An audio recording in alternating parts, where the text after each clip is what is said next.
And we know this is common, that those people who are in power, they control the media.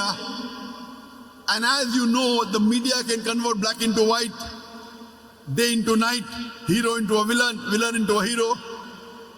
So today the media, the international media, most of them, they are painting as though these Palestinian Muslim brothers and sisters who are fighting for their freedom, they are being called as terrorists. And this is common, we know that in history. And we know that the Britishers, the French, the Portuguese, they ruled 2/3 of the world. They occupied 2/3 of the world. And the biggest people who did maximum atrocities in the world are the Britishers. But they change the history and they tell, we have gone to different parts of the world to uplift them.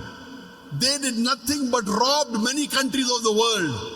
They looted many countries of the world, including the country where I was born, that is India.